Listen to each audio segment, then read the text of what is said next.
ఈరోజు మనం చూడబోయే గ్రామం కడలి.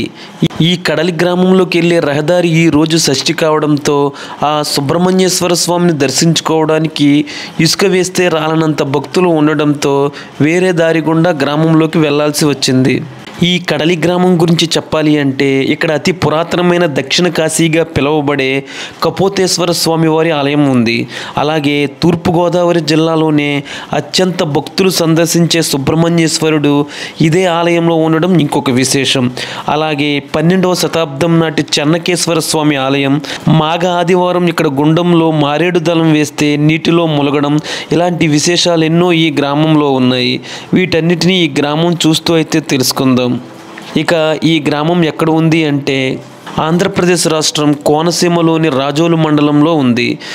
దగ్గరలోని పట్టణమైన రాజోలుకి 3 కిలోమీటర్ల దూరంలోను, అలాగే తూర్పుగోదావరి జిల్లాలోని ముఖ్య పట్టణమైన అమలాపురానికి 25 కిలోమీటర్ల దూరంలోను ఈ గ్రామం ఉంటుంది.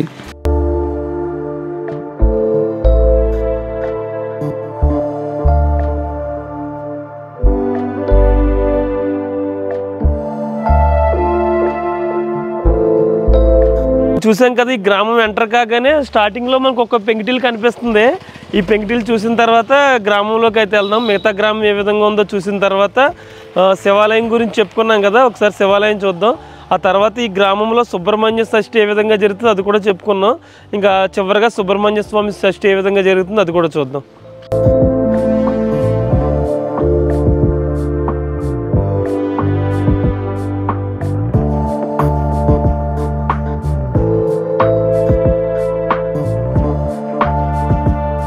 నమస్తే అండి. అంటే పెంకుటిల్లు చాలా రేరుగా ఉన్నాయి. మీ ఊర్లో అయితే మండువాలో ఇల్లు కూడా ఏం లేవు, తక్కువ అండి. ఇది ఒక ఇల్లే ఉంది. ఇదే ఒకసారి ఆలు చూద్దాం అండి. దా ఈ ఎదరేంటండి, ఏమైనా వేసుకోవడానికి అంటారా? అంటే సామాన్లు వేసుకోవడానికి. మీరేం చేస్తారండి? కిరాణా కొట్టండి. Okay okay. ఈ బీరువాలు కూడా దీంట్లో వచ్చినాయి ఏవి? ఓకే.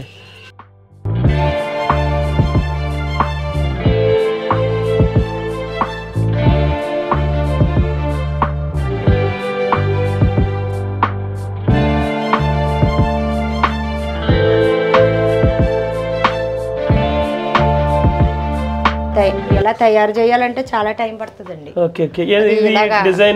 మధ్యలోకి చెక్కండి, ముక్కలు అతుకుతారండి. అంటే మామూలుగా కలర్ చేంజ్ అయింది కానండి. ఇప్పుడు అంటే ఇంకా అందరూ డిజైన్లు పెయింట్ చేసేస్తున్నారు. ఇవి మళ్ళీ అదే గాడి కింద చెక్కి వేరే చెక్కి ఇందులోకి పెడతారు అన్నమాట. ఓకే. మీరు ఏం చేస్తారండి మామూలుగా? మీ గానుగ నూనె అండి. గానుగ నూనె అమ్ముతామండి. గానుగ నూనె అంటే మనకి ఏరుశనగ నూనె అంటారు. ఏరుశనగ నూనె కదండి, నువ్వులతోటి. నువ్వుల నూనె మంచిది అంటారు. అది మంచిదండి. అది బాలింత్రాలకి, సంవత్సర పాపలకి అది వాడతారు. పెద్ద ఆపరేషన్ ఈ మధ్యలో ఎవరు వాడలేనట్టున్నారు పెద్దగానండి. అంటే ఖరీదు ఎక్కువ మూలంగా తీసుకుంటారు. ఆ నూనెలో ఇవి వాడేస్తున్నారు. ఇది వరకు ప్రతి ఊర్లో ఒకళ్ళు ఇద్దరు ఉండేవారు, వాళ్ళ దగ్గర తెచ్చుకుని వాడేవాళ్ళు అంటే ఫస్ట్.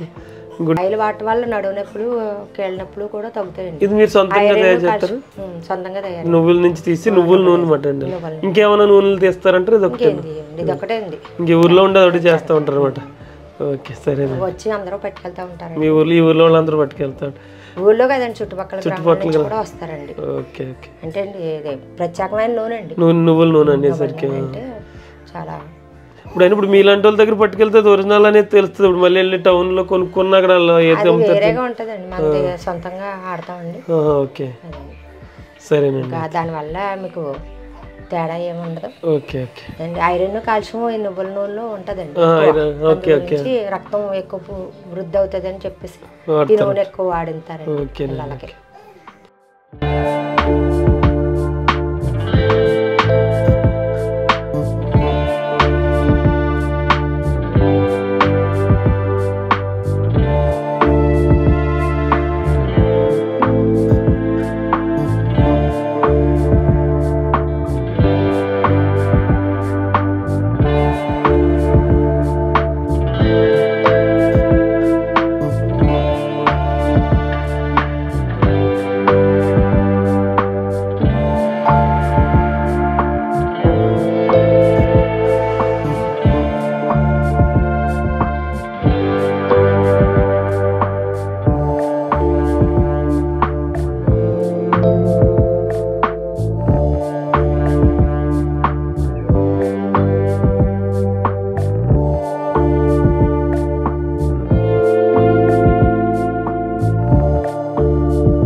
ఊరికి సంబంధించి గ్రామ దేవత ఎవరండి పేరు? దుర్గ మహాలక్ష్మి అమ్మ. మహాలక్ష్మి అమ్మ. ఎప్పుడు జరుగుతుందండి జాతర? సంవత్సరాది పండుగకే జరుగుతుంది. చాలా ప్రతి ఊర్లో ఎక్కువ సంవత్సరాది పండుగ ఉన్నాయి. ఎక్కువ ఈ ఊర్లో వ్యవసాయం చేస్తారంటారా? ఇంకా శివాలయం బాగా ఫేమస్. Okay okay. అయితే ఎలా వెళ్ళిపోమంటారా గుడికి? ఈ కడల గ్రామానికి సంబంధించి ఈవిడ గ్రామ దేవత అంట. ఒకసారి చాలా బాగుంది ఆలయం. ఏంటంటే చుట్టూరు కొబ్బరి చెట్లతోటి మిడిల్లో అయితే ఈ టెంపుల్ ఉంది. ఒకసారి లోనికి వెళ్ళి చూద్దాం.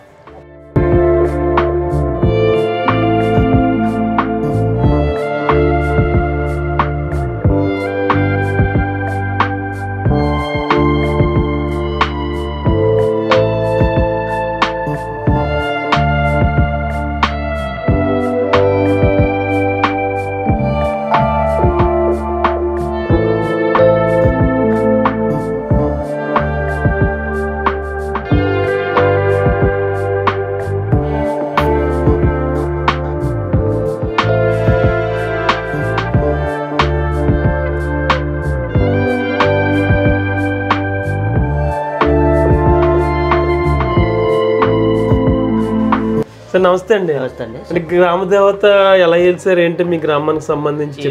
గ్రామ దేవతగా మన కడల గ్రామంలో వెలిసినటువంటి గ్రామ దేవత ఈవిడ పేరు కనక మహాలక్ష్మి. 1929లో ఈవిడ ఇక్కడ వెలసడం జరిగింది. ఈవిడ ఆడబడుచు ఎవరంటే కాదంబరి వారు ఆడబడుచు. ఈవిడ జాతరలు మాత్రం పాల్గొన మాసంలో జరుగుతుంది. ఇది సేవలండి. ఉగాది ముందు రోజు అమావాస్యకి జాతర జరుగుతుంది. ఇవి ఇక్కడ ఉన్నటువంటి గ్రామ దేవత యొక్క విశిష్టత. గుడి కూడా బాగుందండి. మంచి చెట్లు ఇవి చాలా ప్రశాంతంగా ఉన్నటువంటి ప్రదేశం అండి ఇది. ఇది వంశీకులు ఎవరంటే కాదంబరి వారి ఆడపడుచు. మీరు ఇక్కడ ఎప్పుడు ఉండి పూజ చేస్తుంటారు? పూజలు ఇక్కడ జరుగుతుంటాయి. కుంకుమ పూజలు జరుగుతాయి. అమ్మగా అభిషేకం జరుగుద్ది. అన్ని కూడా యథావిధిగా అమ్మవారికి సేవలు మేము సమర్పించుకుంటాం. Thank you.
ఇక ఈ కడలి గ్రామానికి సంబంధించి ఇది హై స్కూల్. మిగతా చోట్ల చాలా చోట్ల హై స్కూల్ చూసాం కానీ అదే గ్రౌండ్ చిన్న గ్రౌండ్ ఏదో ఉంటుంది. కానీ ఈ హై స్కూల్కి సంబంధించి మళ్ళీ ఒక ప్రత్యేకంగా పెద్ద గ్రౌండ్ కూడా ఉంది. అలాగే హై స్కూల్లో కూడా చాలా పాత బిల్డింగ్స్ అవి కనపడుతున్నాయి. చాలా చెట్లతో చాలా అందంగా అయితే కనిపిస్తుంది. హై స్కూల్ కూడా చాలా బాగుంది లోన.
ఈ కడలి గ్రామంలో చాలా పురాతన ఆలయాలు ఉన్నాయి. ఇది వచ్చేసరికి చెన్నకేశ్వర స్వామి ఆలయం. ఇది కూడా చాలా పురాతనమైన ఆలయం అంట. ఒకసారి లోన్ చూస్తూ పంతులు గారిని అడిగైతే తెలుసుకుందాం.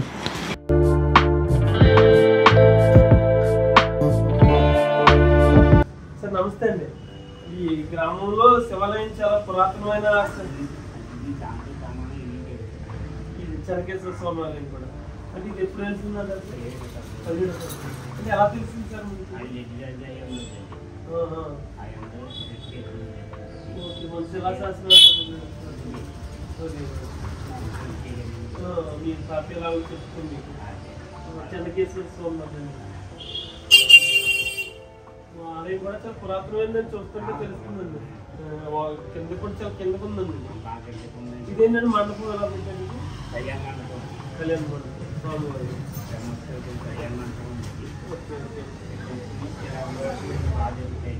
ఇక్కడండి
సార్ నమస్తే అండి. ఆయుష్మాన్ భవ. ఇది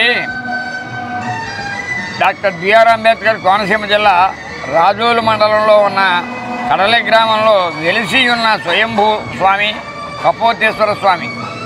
ఈ స్వామివారు ఉద్భవించగానే సుబ్రహ్మణ్యేశ్వర స్వామి పడగాకుని బట్టి స్వామివారికి ప్రధాన ఆచ్ఛాదన పట్టారు, నీడబట్టారు స్వామికి. ఈయన అడవిలో వెలిశారు. ఆ రీత్యా ఈశ్వరుడు స్వయంభూగా వెలిశారు. సుబ్రహ్మణ్యేశ్వర స్వామి ప్రత్యక్షంగా ఇలవేలిపోయిన కారణంగా ఈ క్షేత్రం తండ్రి కొడుకులిద్దరూ మమేకమే సంయుక్త ఆరాధింపబడు దివ్యక్షేత్రం. రాహువుకి అధిపతి క్షేత్రం, కాళహస్తికి ప్రతిరూప క్షేత్రం. కావున ఈ క్షేత్రంలో వివాహం కాని వారికి, సంతానం లేనిటి వారికి, అవయవ రోగాలు, అనారోగ్య పీడితులకు, దాంపత్యం అనుకూలముగా లేనిటి వారికి, కుజదోష, సర్పదోష, కాలసర్పదోషాలు ఉన్నవారు, కార్యసిద్ధి గలవారు 11 మంగళవారాలు ఈ స్వామికి క్షీరాభిషేకం జరిపించుకున్నచో స్వామివారి యొక్క అనుగ్రహము పొందుట ఈ క్షేత్ర విశిష్టత. అలాగే సుబ్రహ్మణ్య షష్ఠి చాలా విశిష్టమైన క్షేత్రం ఇది. కారణం ఏంటి అంటే సమస్త గ్రహాలకి అధిపతిగా పరమేశ్వరుడు, సమస్త సర్పగ్రహాలకి అధిపతిగా సుబ్రహ్మణ్యేశ్వరుడు మమేకమై సంయుక్తంగా ఆరాధింపబడి దివ్యక్షేత్రం. ఈ క్షేత్రం శైవాగమ సాంప్రదాయ ప్రకారంలో కొనసాగుతున్న దివ్యక్షేత్రం. నా పేరు కాకాని వెంకటేశ్వర కుమార్, ఈ ఆలయ ప్రధాన అర్చక స్వామిని. నేను 4వ తరాన్ని అనువంశికంగా మేము చేస్తున్నాం. తాతగారు, ముత్తాతగారు, తండ్రి గారు, నేను ఈ విధంగా కొనసాగుతున్నాం. అటువంటి అవకాశం మాకు జన్మించినందుకు పరమేశ్వరుడికి సదా నమస్కరిస్తూ, ఈ భక్తులందరూ కూడా సమస్త గ్రహదోషాలు ఉన్నవాళ్ళు, సర్పదోషాలు ఉన్నవాళ్ళు, కాళసర్పదోషాలు ఉన్నవాళ్ళు వచ్చి మా స్వామివారిని సేవించి మా స్వామివారి యొక్క అనుగ్రహాన్ని పాత్రలవలసిగా తెలియజేస్తున్నాను. అలాగే స్వామివారి యొక్క అనుగ్రహంతో కూడా మీ అందరికీ శుభాశిస్సులు కలగాలని మనసాపాద కర్మణ త్రికరణ శుద్ధిగా స్వామివారిని వేడుకుంటున్నాను.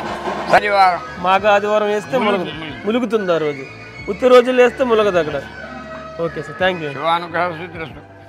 ఇక్కడ స్వామివారిని కపోతేశ్వర స్వామిగా పిలవడం వెనుక ఉన్న చరిత్రలోకి ఒక్కసారి వెళితే, పూర్వం ఈ ఆలయం ఉన్న ప్రదేశం ఒక దండకారణ్యంగా ఉండేదంట.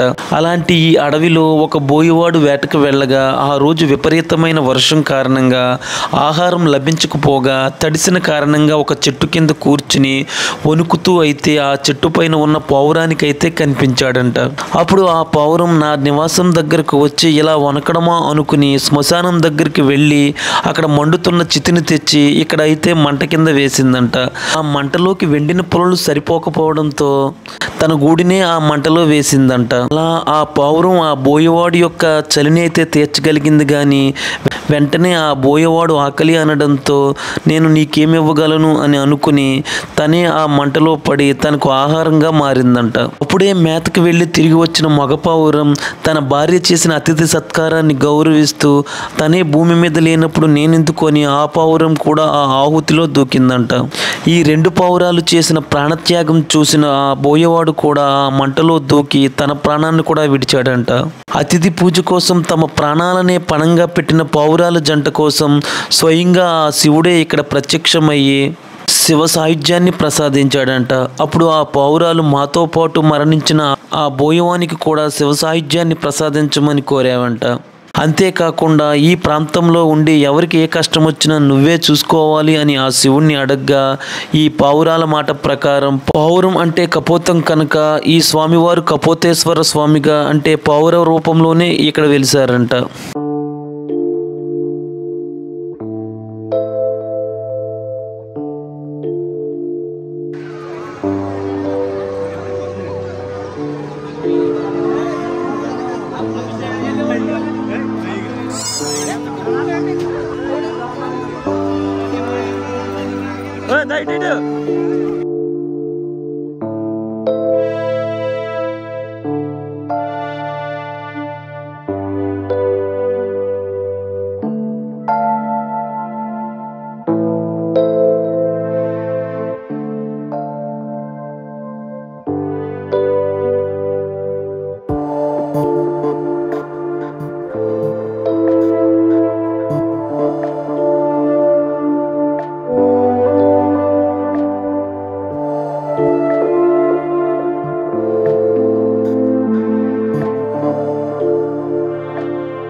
ఏజెండర్